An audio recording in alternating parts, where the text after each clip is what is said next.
All right.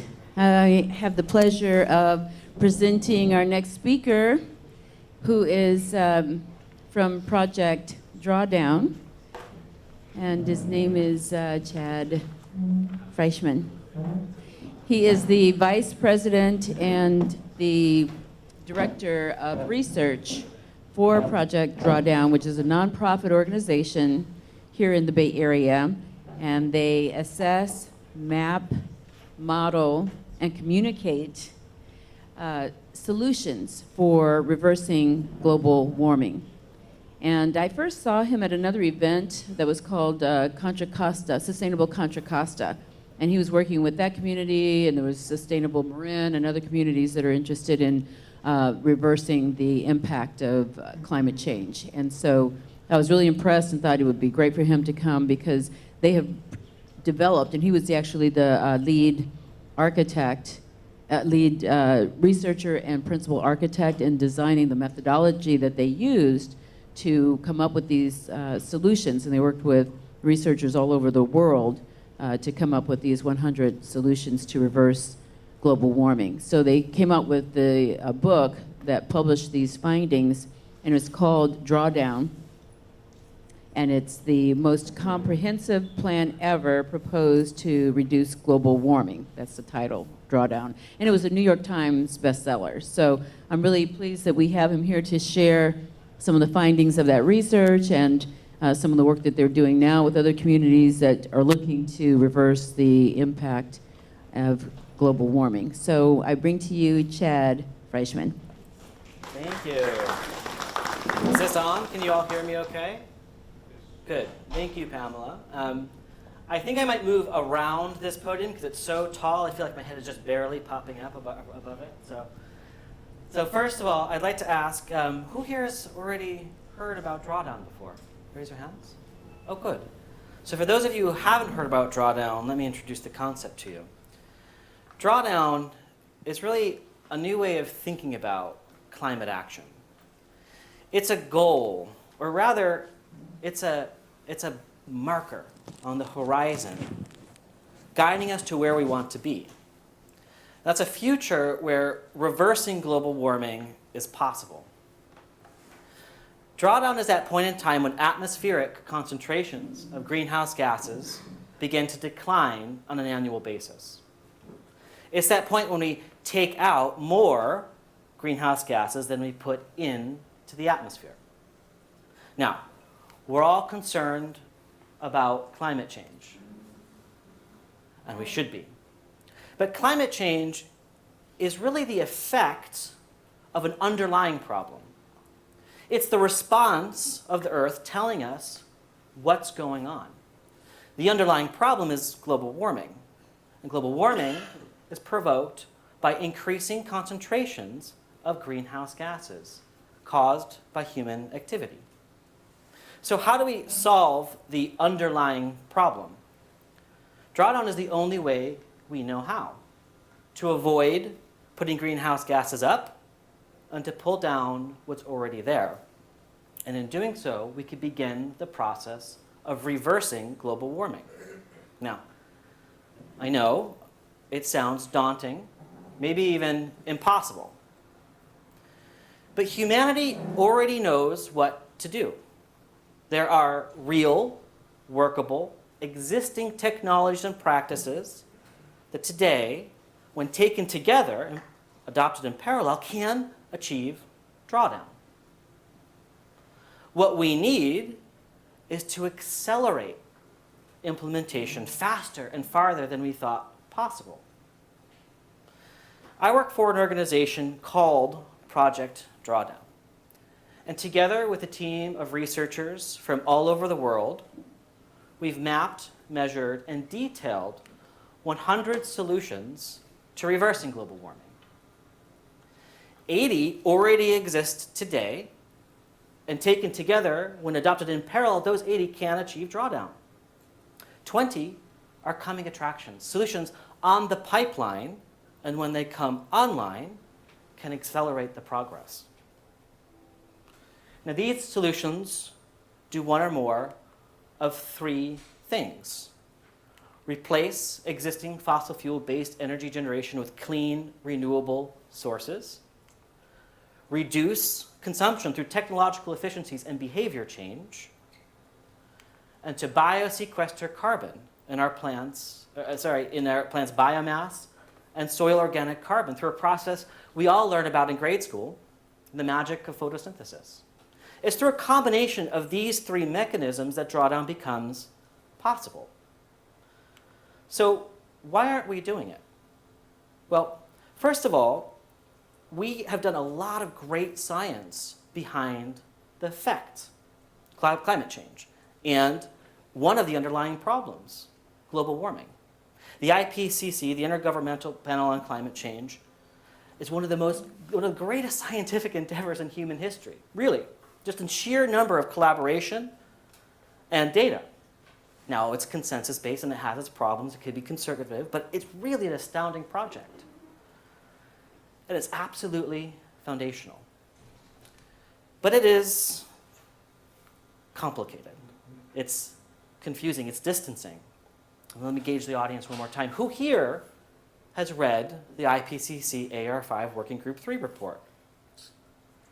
The executive summary, right? Oh, so we got some there, right? Good, right? Don't worry. Most people haven't. Most climate scientists haven't. That's okay. The point is that it's distancing, often too far removed for most people to act upon. And at the same time, we are proposing targets like a 1.5 degrees Celsius warming or a 2 degrees Celsius warming by 2100. Now, first of all, the differences between 1.5 degrees Celsius and 2 degrees Celsius warming is relatively meaningless to most people in today's society, most decision makers. And on top of that, thinking about 100 years into the future, well, the human species hasn't evolved to think about those kind of timescales, right? We just about, the best of us, the best planners amongst us, can think 3 to 5 years in the future within their own communities, let alone 100 years in the future and facing existential threat to the species. This is not something we can act upon. So that science is distancing. And at the same time, how do we hear about global warming in the media? We're inundated with stories of doom and gloom, a fear-based approach to actions not going to work. Horrifying images and terrifying headlines. This is London. But don't worry, London is actually not flooding at the moment. This is a photoshopped image crafted to generate fear and panic. And when we're confronted by fear and panic, what do? We run. We distract ourselves. Who wouldn't want to know how a frog ornament was used as a murder weapon? I'd click on that. It's marketing. And a lot of the news comes from really good sources. This is originally from New York Times, but it's been rebranded, reframed to elicit disempowerment. The apocalypse is upon you, and there's nothing you could do, so you might as well order some discounted wine and takeaway. It's marketing, people, and when we think about it as marketing, we can turn the story around and market a different story based on solutions, not on fear. And that's why Project Drawdown was founded. To change the way we discuss and think about global warming as a challenge to an opportunity. Because if we move from a paradigm of fear, confusion, and disempowerment, which only leads to apathy and indifference to the status quo, to one of understanding and possibility, that creates opportunities, and opportunities is how we can solve the world's challenges. But positive thinking alone isn't going to get us there, right? So Project Rana is not only a communications organization, but also an ongoing living research program that evaluates the best available information on solutions to reverse global warming. But how do we do it? Well, first of all, we have to take a collaborative approach to solving this scale of a problem, right? We can't determine from a small group in Sausalito, California, which is where our offices are, how the world can solve these issues. So we have to expand outwards and develop a coalition of actors. This is just a snapshot of some of the researchers that took part in this project. Over 65 researchers took part for the first 4 years, and we're actually in our 5th cohort, so this is up to 80 now. And the exciting thing about this group is they come from all over the world. 50% of them have PhDs, all have one or more advanced degree. But we're all not just climate scientists and data junkies. We love data, we really do. Don't get us wrong, we have to love data. But they come from a diversity of backgrounds, from business and law, human rights, or engineering, architecture, and yes, climate science and data science. But it's the diversity of perspectives that we bring to bear in a collaborative effort that allows us to address the solutions to the problem at hand. We also have over 130 advisors that have taken part in this project. This is just a snapshot of them. They include lead authors from the IPCC, thought leaders, advocates, researchers from all over the world. And they guide us to identify what these solutions are and evaluate our work to make sure that we're on the right track. But what do we all do? We map and measure solutions to reversing global warming. And I'm going to go through this really quickly because I'm sure you don't want to get into the deep methodological questions of our models, though we can at a later date for those wonks who want to. We developed 3 core models, 3 core frameworks. Because we recognized that we scanned the scope here and we said, look, there are a lot of global systems models out there. But few had a bottom-up, solutions-oriented approach from an agency perspective. And by agency, I mean level of decision-making. Whether you're an individual or a household, whether you're a building owner, whether you're a commercial enterprise, etc. Very few had that bottom-up approach, and so we had to build it from the ground up in a consistent way. And so what we've developed here are 3 core models. The first looks at global markets of functional demand, and all that means is the total amount of energy that's demanded by humanity from now until 2050, total amount of building space, the total amount of waste produced, etc. We developed a land model that looks at all the different land types and different agroecological zones and thermal moisture regimes that we can apply land solutions and understand how the dynamics within those boundaries, and a food systems model. So we can look at consumption behaviors and supply and demand. Taken together, these models can evaluate nearly any technology or practice that we know of at global scale over a 60-year time period. Now we're working currently on an oceans model to evaluate marine-based technologies, and soon to an industrial processes model to incorporate those as well. But the purpose I want to bring this up is what we set out to do is not just recreate more general equilibrium models, more integrated assessment models, more advanced climate models. We need the scientific models to do their work. What we wanted to create was a tool that aggregated the best available information and knowledge on solutions to make it useful and meaningful and not require a PhD in data science and 10 years of experience to open up the file. We all experienced that, haven't we? So these are models that are actually tools for decision makers. What did the results of these models tell us? And again, we can go into the methodological details of anything later on.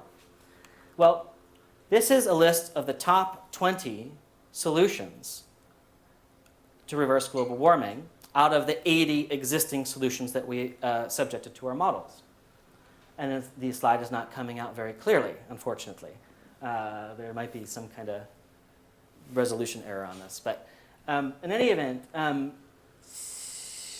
take a few minutes to, well, don't take a few minutes to look over that list because it's nonsensical. But the first thing to really to notice, to the left of the screen here, which is all gobbledygook right now, is the total carbon dioxide equivalent emissions avoided or sequestered over a 30-year time period, right, in terms of gigatons. That's 1 billion tons. So it's the cumulative impact of these solutions over a 30-year period. Now, the first thing to notice about this is, okay, this is better. Oh, look, whew, that's good. The first thing to notice about this list is that electricity generation, only 5 of the top 20 solutions relate to electricity generation. This is really different from what we typically think, right? We think electricity generation is the most important sector. Renewable energy is the most important sector in terms of impact, and it's incredibly important. But the point here is only 5 of the top 20 relate to energy, or electricity, I should say. What surprised us, honestly, was that 8 of the top 20 solutions relate directly to food. Now, the climate impact of food may come as a surprise to many people, but what this shows us is that the decisions we make every day about what we produce, what we consume, and how we consume it are perhaps the most important or impactful decisions every one of us can make on an every day to reversing global warming. And how we manage land, how we manage our forests, our wetlands, our currently degraded land is also incredibly important. 4 of the top 20 solutions relate to ecosystem management. Now, why is that the case? Well, this is how drawdown happens on an annual basis, every day. This is how, by protecting currently degraded land, protecting forests, protecting our wetlands, we create safeguards of carbon that expand, extend, or sequester more carbon from the atmosphere. What's interesting, taking together how we manage our ecosystems and how we deal with food together represent 12 of the top 20 solutions to reversing global warming. This fundamentally shifts traditional thinking on climate solutions. But let's go to the top of the list, because I think, particularly with this audience, that might surprise you, it surprised us, and it may be of interest to you. The number 1 solution, the single most impactful solution, according to our analysis, in the most conservative scenario that we've prognosticated, is refrigeration management, or properly managing leakage and destruction at end of life of hydrofluorocarbons, HFCs, which are used, as you know, by refrigerators and air conditioners to cool the air. Now, we did a great job with the Montreal Protocol in limiting the production of chlorofluorocarbons, CFCs, because of the ozone layer. We all remember that. But they were replaced by HFCs, which are hundreds to thousands of times more potent a greenhouse gas than carbon dioxide. Now, this 90 gigatons, nearly 90 gigatons, that we estimate can be avoided by controlling leakages and destroying of these hydrofluorocarbons at the end of life is a conservative number. This does not account for the landmark international agreement, the Kigali Amendment to the Montreal Protocol of 2016, which calls for the phase-out of hydrofluorocarbons. If we included that and replace HFCs with natural refrigerants, which exist today, we estimate that this number could increase to 120 to nearly 200 gigatons avoided. Maybe you're surprised as we were.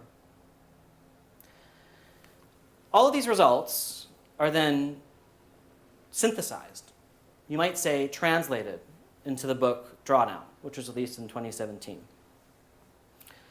Now, as Pamela mentioned, this was a New York Times bestseller list, and I'm not saying that to pat ourselves on the back. There are just too many people to pat on the back, quite frankly, who've worked on this project, and it's continuing. The reason I mention this is because it's not the typical book about climate change or global warming. It is not the IPCC AR5 WG3 report. That is absolutely necessary. But what this is a collection of narratives around solutions. I like to think of this as the kind of book you could take to the park on a Sunday and enjoy your day. It's the kind of book you could read before bed and not have a nightmare. How many books about climate change or global warming can you say that? And that's why it's become such a success, because it makes the science accessible and useful. This is just a spread of one of the solutions in the book, Rooftop Solar. It is a 2-page spread. That's the entirety of it. It's a narrative of solutions, a narrative. The numbers that I was referencing, the results from the models are up here in this corner, and of course this little impact statement, I wrote that. But the rest of this was written by our team of writers to translate and make this material accessible. Well, let's go into some of the specific solutions. Rooftop solar comes in ranked number 10. Now, when we think about rooftop solar, what often comes to mind? Maybe a warehouse somewhere in Miami, for example, or somewhere, a warehouse covered in solar panels. But these are solutions that are applicable in urban and rural settings, high-income and low-income countries. We need to think beyond the paradigm that climate solutions rest within the high-income world and in urban settings. They are important everywhere. They are applicable everywhere. And they have cascading benefits. This is a family living on a straw island in Lake Titicaca, installing their first solar panel. Before, kerosene was used for cooking and lighting. Kerosene on a straw island in Lake Titicaca. So by installing a solar panel, the family's not only helping to reduce emissions, but they are providing safety, security, and accessibility to energy for their family. And electric bikes, I love this picture. Electric bikes, transportation, we need to think beyond just electricity generation to the built environment, to how we move around in the world. And this is one of many different mobility solutions that we profile. But the point here I want to make is that these are decisions we make every day about how we move around in the world. And we have choices that we as individuals can make, but we also have choices that we as communities can make in terms of how we invest in infrastructure and build and design an environment that promotes these solutions, like bike infrastructure, walkable cities, mass transit, public transportation options, etc. And also, we have to think about these solutions being adopted in parallel. So, electric bikes, mass transit, electric vehicles even. If we have to buy a car, we should be looking to electric vehicles, right?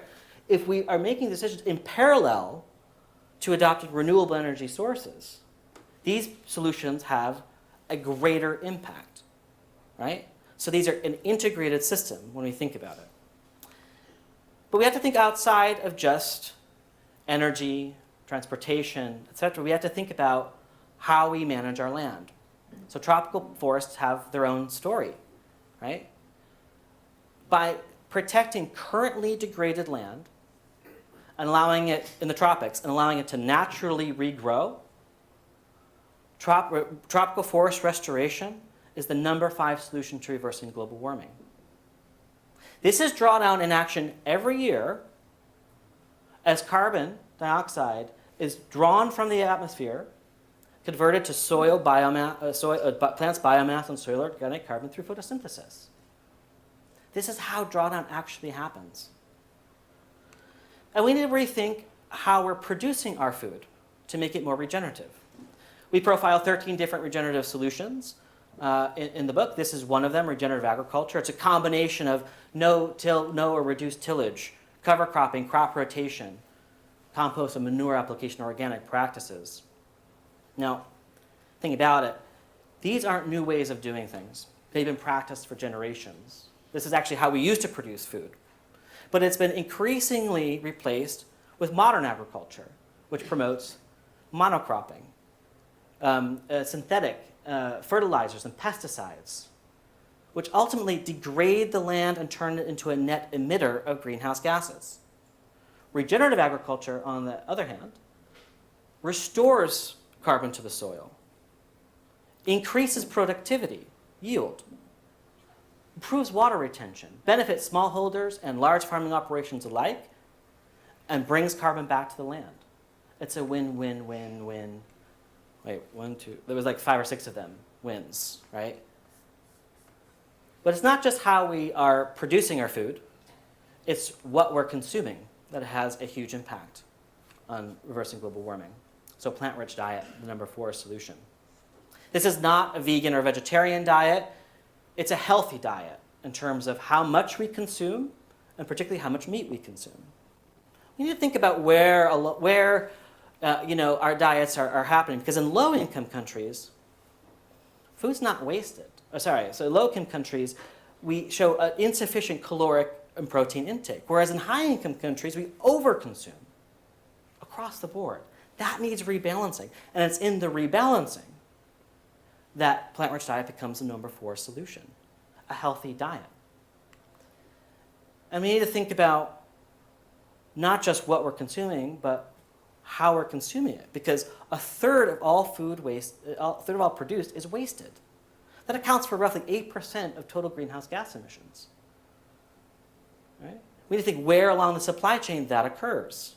In low-income countries, after food leaves the farm, most food is wasted early in the supply chain through infrastructure and storage challenges. Food's not wasted in low-income countries which struggle to feed their populations. In high-income countries in the developed world, after food leaves the farm, most food is wasted at the end of the supply chain by consumers and markets. It's a consumer choice problem, not a technology issue. Here's the interesting thing. When we look at the food system as a whole, as a system, okay, don't worry too much about all these details. This is how the model integration works. When we look at it as a system, our research shows that if we adopt all the regenerative agriculture production solutions, we adopt a plant-rich diet, we adopt reduced food waste, we produce enough food on current farmland to feed the world's growing population now until 2050 and beyond, without having to cut down any forest. So the solutions to reversing global warming are the same solutions to food insecurity. Now, a solution that doesn't get talked enough about, family planning. By providing men and women the right to choose when, how, and if they raise a family through reproductive health clinics, access to contraception, and freedom devoid of persecution, can, as some, reduce the global population estimated by 2050. That reduced population means reduced energy demand, reduced food demand, reduced buildings, and all the associated consumption from that increased population. And that means all the emissions that are associated with producing and supplying that energy are equally reduced. So by providing the basic human right to choose when, how, and if to raise a family, family can be one of the most substantive solutions. But you cannot just focus on family planning, all right? Providing equal quality of access to education for girls currently being denied access is the number 6 solution. Now we've taken a small liberty here. We evaluate the entire effect of population change, and we decided to split it right down the middle between family planning and educating girls. Because the exact intricacies of how those interrelate are so intertwined, it's almost impossible to figure out how to disassociate, to separate them. But taken together, family planning, providing family planning resources, and equal quality of access to education for girls, so universal education, universal rights to family planning, can be the most substantive solution to reversing global warming, or avoiding approximately up to 120 gigatons. But you're all asking yourselves, this is a buildings conference, what are you all talking about? I decided to not dive too deeply into the building solutions because y'all are experts on it and know the building solutions very well, and you're going to be spending the next few days going into details of many of these solutions. So I want to present the broad overview. And in a second, we'll show you the individual solutions. But we evaluated buildings and cities together, built in the built environment. And this includes a lot of the municipality-based infrastructure developments like bike infrastructure, walkable cities, but also the building solutions that include the envelope, that includes building systems, and include appliances. Together, we see the total impact of buildings and cities to be 54 gigatons, roughly. You may say that's not that much, or that's not that much compared to the other sectors, and it seems that way. But we were incredibly conservative in our approach to buildings. Why? Because there's a tremendous amount of uncertainty. There's a lot, buildings themselves are their own systems, every building. There's huge variability across the globe, and when we're doing a global systems model, evaluating solutions for the bottom up, there's not as much data as we would like for each building measure that we could incorporate. So we always are erring on the side of the conservative. And much of this is also embedded in other solutions. We can think about rooftop solar, for example, as a building solution, right? We account for it in the electricity generation solution. So there's a lot of rematching that we can do with the different solutions to extend this. But we wanted to be particularly conservative here. But one thing that's really interesting is that it's the biggest bang for the buck, right? An upfront investment cost. So I should say, not only do we evaluate the emissions reduction, we do a financial cash flow analysis for every one of the solutions over the 30-year time frame, looking at the net first cost, that's the net cost to implement the solution, cumulatively over a 30-year period, and the net operational savings. So as you can see, there is a substantial net first cost. Now this is, I should say, in comparison to what we would have to do anyway. So this is the marginal additional cost compared to a world where we're adopting conventional fossil fuel-based technologies compared to the solutions that we presented. And so an additional nearly $5 trillion of upfront costs. However, overall, we're seeing up to $18 trillion in operational savings. It's truly astounding, biggest bang for the buck out of all the different sectors. This is just a schematic of the buildings sector. As you can see, we look at building envelope, appliances and lighting, building support systems, and then of course connect some additional city-based infrastructure solutions in terms of the built environment. And of course, there are also two composite building solutions that we look at, net zero building and we call retrofitting. In the book, when I hope you all check it out, or our website, you'll see that there's no emissions reduction associated with net zero buildings. No financial analysis done. There's no modeling done on these two solutions. And the reason we don't do that is because they are composite of many of the other solutions. So to avoid double counting different solutions, to attribute them to the individual appliance, the individual building measure, we chose not to evaluate the total composite building of a net zero building, though because they're systems in themselves that they're composite. And you can see some of the interactions here, the dynamics between the different clusters of the building. We also profile, coming attractions. So these are, as I said, solutions that are on the pipeline, and building with wood is one of them. Now we've been building with wood for, forever, but increasingly we have materials that can be built to much higher buildings and really replace steel and concrete in many circumstances for high-rise buildings. And it's being done. But it's right now, there's some case studies of this happening at that scale. But because there's not enough being done currently, that we don't have sufficient data to incorporate it into our models, we just chose to identify this as a coming attraction. We're not modeling anything unless we have sufficient data to incorporate it. But this is a tremendous potential for the future. And what I wanted to really focus on here is this increasing interest in, we've done a lot of analysis on operational emissions associated with buildings. Most of the envelope, the building appliances, systems, et cetera, deal with operational energy consumption over time. What this is really showing us, building with wood and other very interesting material solutions, is that we also have to think about embodied emissions of the materials themselves. And that creates there's a huge upfront emissions profile of buildings that we can solve in many ways, or reduce those emissions by using different types of materials. Lots of these are still in early prototype stage or in early development, but they're very interesting potential. Well, I mean, the reason I also wanted to bring home all of these different solutions from all these different sectors is because I really feel that buildings and the built environment as a whole are kind of like a microcosm of all of the solutions around Drawdown. We can see in Drawdown, in the built environment, we can see, where increased population, we're really expecting a large increase in population and increasing in urban population.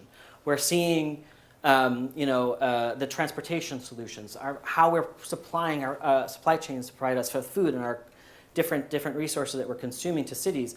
It's really an important set of solutions as a whole. And I think, we need to start thinking about building for that future that we want, incorporating all of these different solutions into the built environment. And I think this is where you all play a significant role in, oftentimes we give talks and say, well, what can we do? Those of you who are working in the building sector, in the built environment, or whether it's with building buildings themselves, or the built environment more broadly, you have a role to play here in designing that future that we want, right? And we could choose to design for the business as usual, or we can choose to design in a holistic, comprehensive way that takes into consideration the many synergies across different systems. And the buildings in the built environment represent, I believe, a direct pathway towards that regenerative future that we want.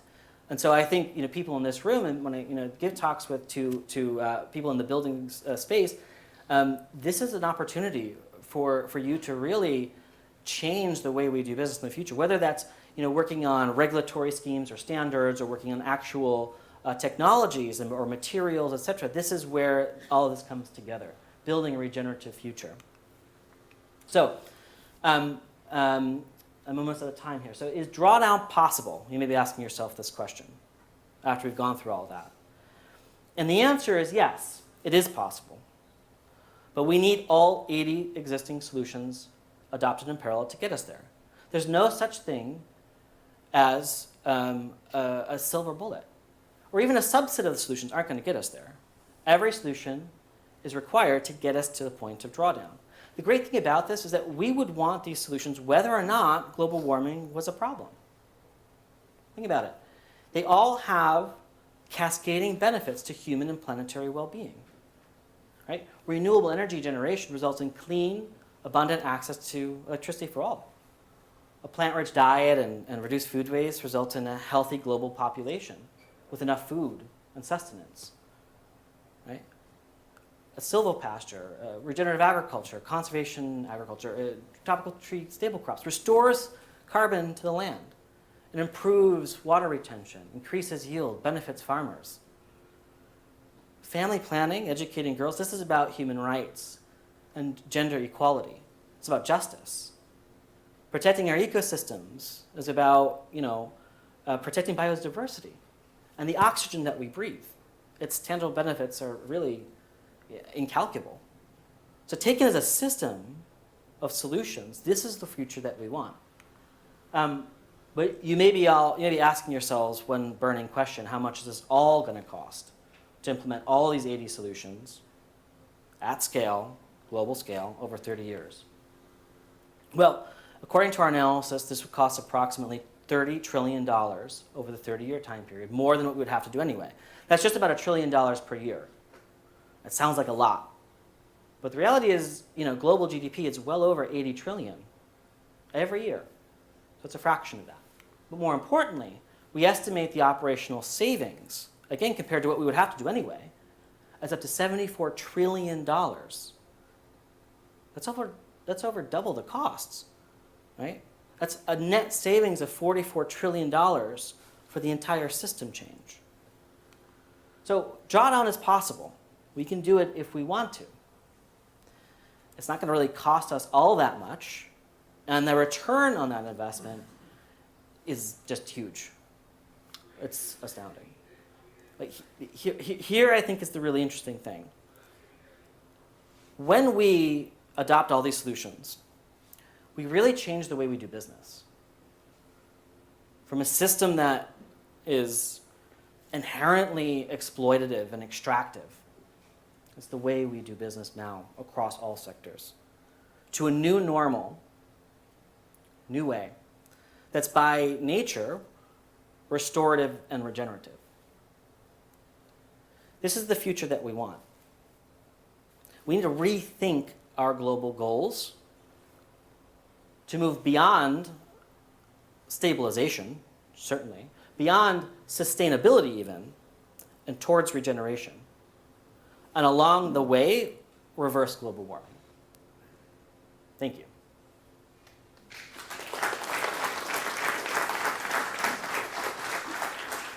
So I think I have like 10 or 15 minutes for questions.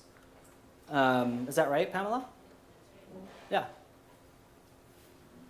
So I'll give the mic to anybody that wants to ask a question.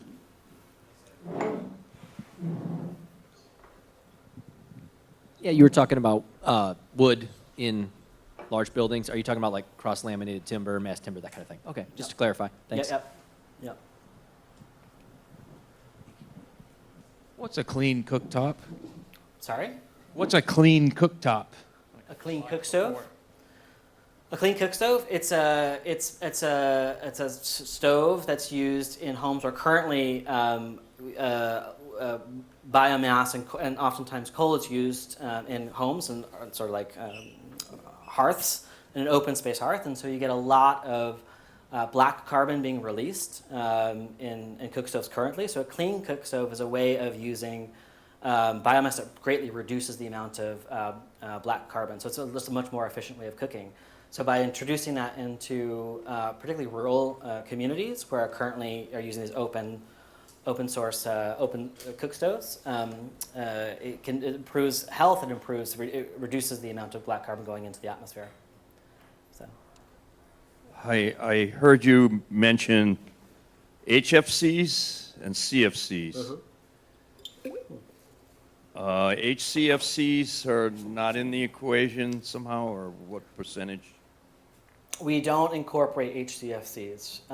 We do there are many different kinds of HFCs, as you know. And so we do a weighting mechanism for different, the quantities of estimated refrigerant banks of different HFCs currently. And we estimate and prognosticate that out into the future for 30 years using external sources. But we don't have CHFCs currently. I guess then I'm going to ask you, what takes the place of that? Because you've eliminated almost all the refrigerants then. What takes the? I'm sorry, I don't know the answer to that. It's What's the replacement refrigerant? Natural carbons. Oh, so first of all, we don't evaluate the replacement. That's the point I made, because we don't know quite yet what the replacements are going. I'm sorry, to be clear. I understand what you're saying now. Sorry. What we are looking at is the management of leakage of HFCs in current existing refrigerant banks and the destruction of existing refrigerant banks of HFCs over the 30-year period. So it's about the destruction of them and the management of the leakage. We do not include the replacement of those. In our rough assessment, I mean, you could use carbon dioxide, for example, as a natural refrigerant, ammonia, etc. There are a few gases that you can be using as refrigerants. We don't look at CHFCs, however. We don't model that portion of it. It's more of an estimation of what the Kigali Agreement can phasing that out when replacing with natural refrigerants could do. But again, it's really about the use of appliances currently and the existing refrigerant banks. So in terms of a kind of a global strategy, you've outlined something. But in order to get there, you're talking about centralized planning. How does this, is there anything in the book that talks about how? Yeah, that's a good question. These solutions are already existing. They're already scaling. So when we evaluate any technology or practice, we have a set of criteria before we can incorporate it as a substantive solution to global warming. And that is, first, is the science there, right? Is it scientifically valid? We have evidence that is actually reducing emissions or sequestering. The second is it financially feasible? So is there a business case for it? Third, is it currently scaling? And is it applicable across the world? And then, of course, we'll evaluate positive versus negative externalities and ensure that the positive outweigh the negative and so on. So there's a set of criteria. But one of those is that scaling and that financial feasibility component. To some measure, we could say that these solutions are already scaling. They're already in that phase of being implemented. We need to accelerate that. And so that's where the communication of these solutions, because the how we don't necessarily address directly. We don't go into the business of defining what are the specific policies or financial mechanisms that are required to accelerate these solutions at the scale of trajectories that we are prognosticating. All of our adoption prognostications come from external sources, right? So remember, we're a meta-analysis. We're collecting and aggregating that data. We are not a primary research organization. We're not deriving it ourselves. So we look to the IEA, International Energy Agency. We look to the IPCC models. We look to many other models.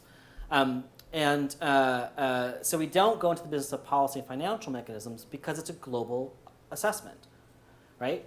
One policy mechanism, one financial mechanism is not going to be applicable all over the world, right? Nothing short of a higher power dictating a carbon tax on the entire planet is going to be the policy for the world. Policies and financial mechanisms, education, business opportunities, this has to happen on the ground. And recognizing the great variability of different locations, different contexts in order to come up with how to get these solutions on that pathway. All right? And so that's what we're trying to engender here by creating the opportunity to see what is the possibility of these solutions based on external data sources, and then communicating in a way that is actionable. We are engendering that increased implementation and figuring out how to do that on the ground by communities and locations that really know their context best. But of course, there are many ways to do it. We can go into details.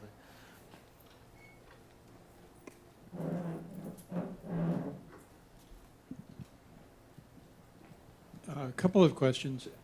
How do you help people get their heads around gigatons and tens of gigatons or hundreds of gigatons, and what is the time frame that we're looking at?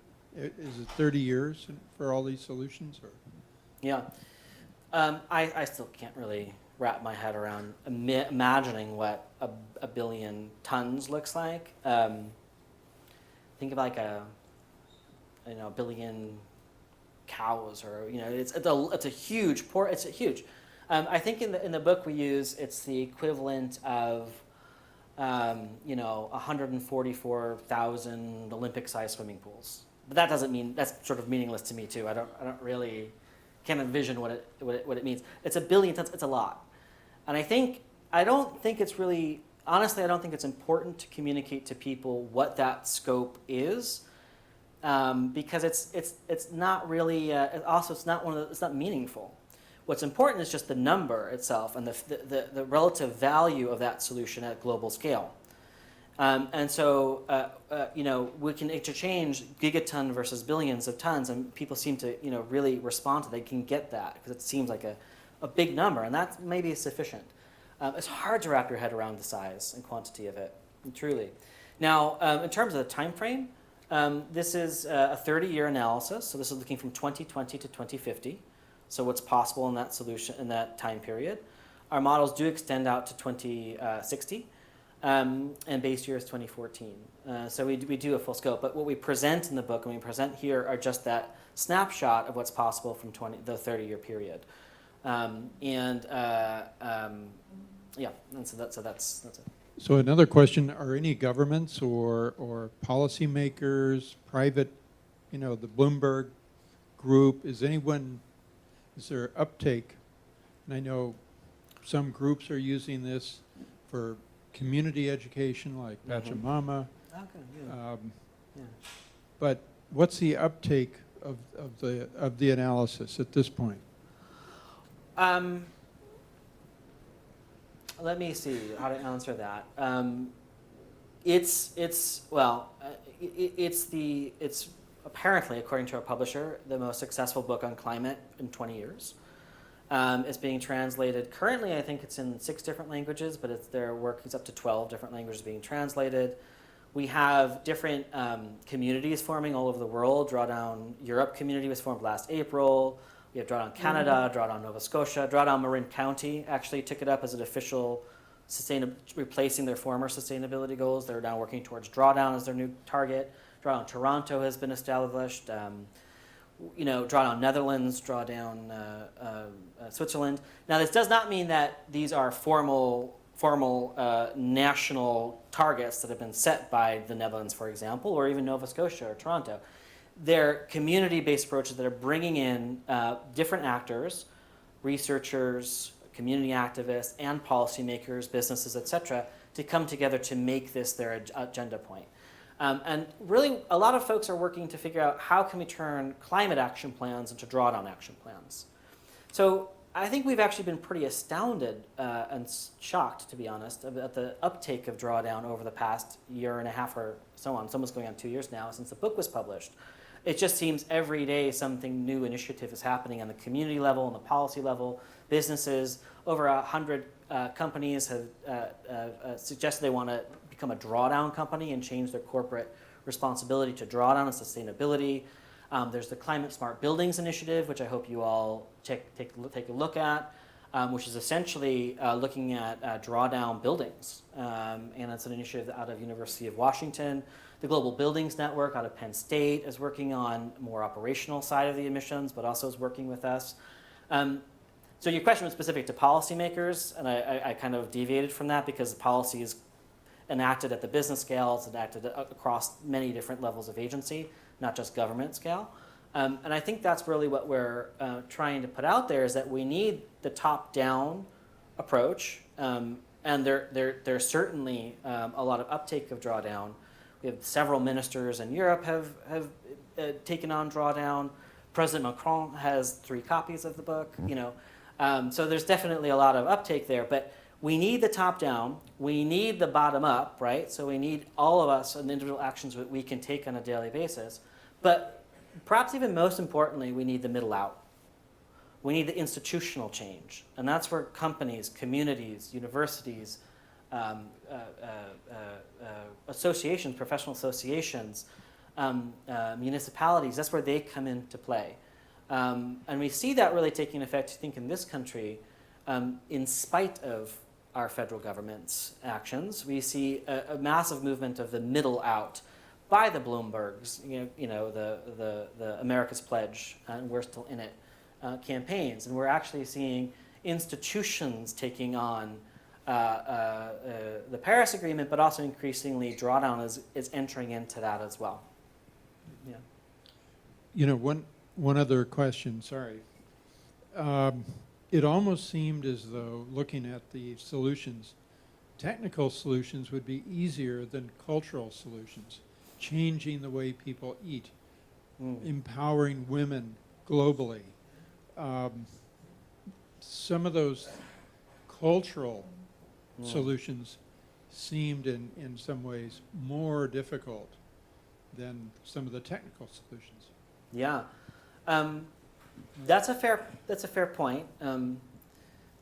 It's hard to quantify that because some of the technical solutions you're up against really invested interests that are entrenched and hard to. When we look at the agricultural sector, we look at energy sector. I mean, we know this, right?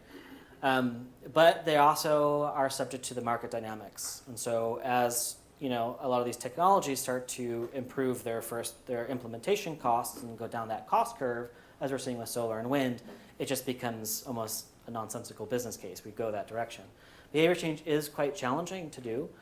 We have to remember, though, that currently most of the world still practices actually a plant-rich diet.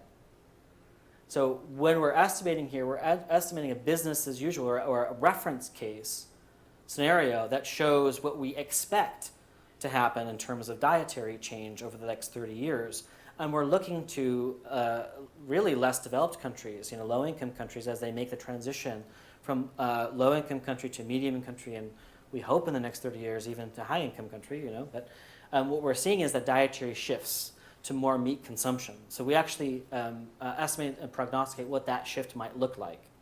So a lot of behavior change is avoiding future behavior change, which we can do through communication efforts. And remember, it's all marketing.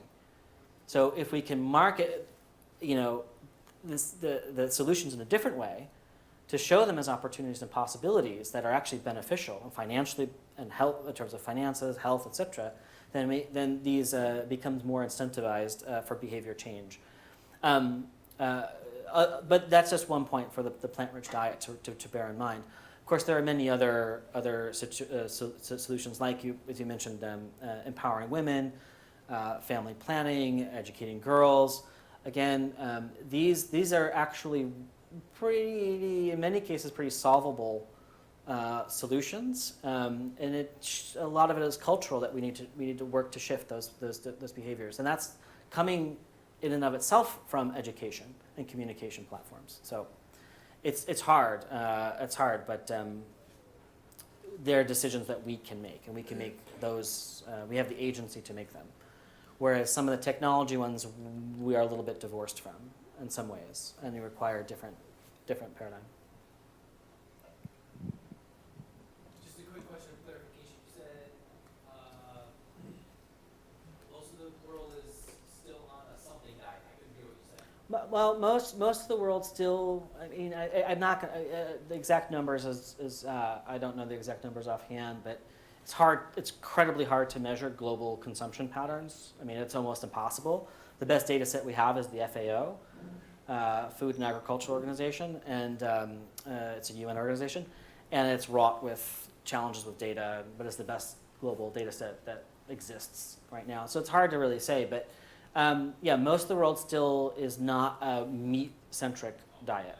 So we're actually consume more plant-based proteins globally than meat-based. But that is, we really see it as a shift from when low-income and medium-income countries start to improve their economic conditions. We assume that they're going to be consuming more meat, as trends have done in the past in places like China and other transitioning countries. Any thoughts as to why that happens? Well, I think, it's hard to say why exactly that happens. I think in part it's Western culture, that oftentimes in transitioning economies they look to, not wouldn't even say West, but OECD countries, high-income countries, they look to their consumption profiles. I think meat is generally, culturally, in many cultures anyway, is perceived as a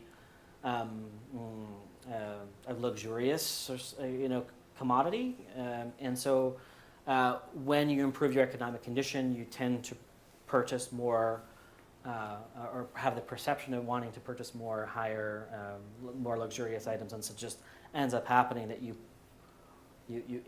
purchase more meat. There's no like dietary exactly. It's not something that's sort of we're built to, as it's sociocultural by nature. It's not a requirement. When you look to India, for example, is still mostly a plant-based diet across India. Hey, Chad, I have a question here. It's been kind of a burning question since I first encountered Drawdown. But why is the family planning issue framed in terms of education of girls instead of both genders? Instead of what? Why is the family planning issue, right, framed in Yeah. terms of a solution relative to education of girls as opposed to both genders? It's framed that way because what it's really about is universal education, right? But currently, we've more or less solved the challenge of educating boys, right? That was more or less solved a long time ago, within the last decade. So access to education for boys, pretty much across the world, has reached a 12 to 13 years of schooling is fairly normal right now, as opposed to girls' education, which is a great disparity. So over 120 million girls are denied the right to stay in school. They're pulled out of school at a young age, oftentimes to raise a family or to be part of a household or to be part of a different household, and start having children at a very, very young age. So in high fertility countries, that often happens. So we see some parallels there. So our point is if we can address the gender gap in education, so by allowing equal quality of access to girls as currently boys have, and allow for 12 to 13 years of schooling for girls instead of being pulled out of school at a young age to raise families, that's where we see, and we have data shows, research shows that girls who stay in school, and this is girls and boys, but girls and boys who stay in school for 12 to 13 years of schooling have dramatically different life outcomes. Delayed onset of marriage, reduced family size, lower fertility rates, improved economic conditions. And there's a lot of factors that contribute to this, but the ultimate, the main reason why this is population changes is family planning, and educating girls or providing that, addressing that gender gap and providing universal education or access to education increases the uptake of family planning overall.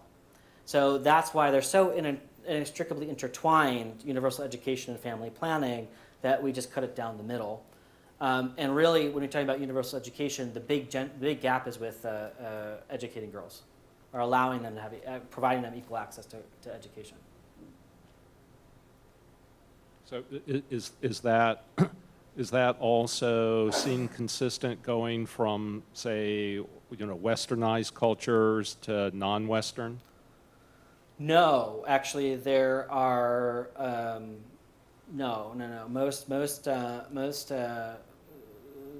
high income, even a lot of most middle income, though that's not always the case, medium income countries do provide quality of education to girls. There are 15 or so or 20 or so countries that have particularly high fertility rates and have documented low enrollment rates for girls or attrition rates for girls.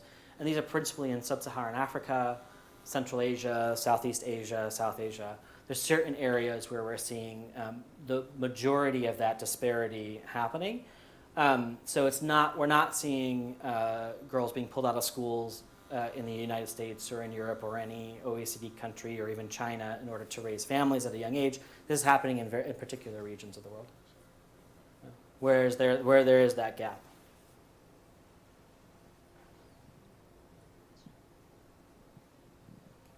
Yeah. My question is, how many of the solutions would require some sort of transfer of resource? All of those solutions have some kind of upfront cost associated with them.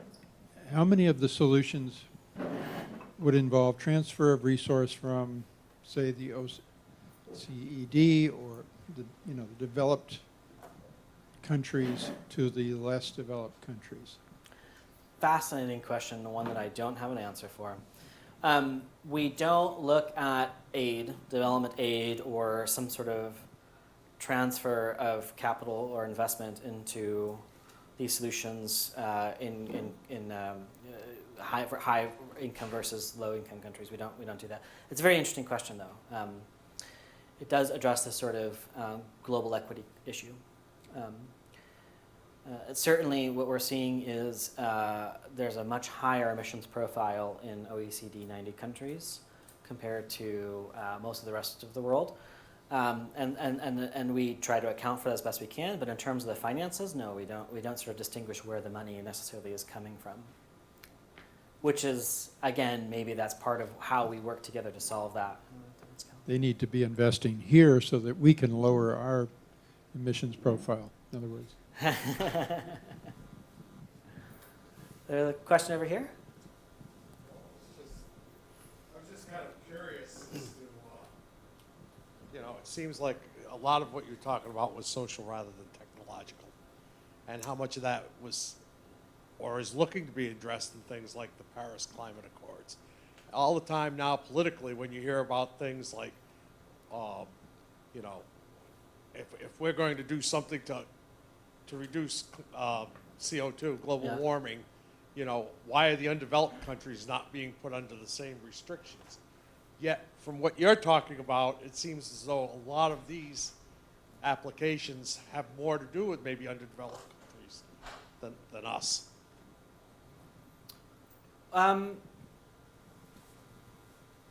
Have more to do with underdeveloped countries or less developed. Such as the education of girls, for example. that is the case. That's the case for educating girls, and for, family planning by and large. They're in high fertility rate countries. The mechanism for the high fertility rate is the absence of family planning resources, and that's a particular case.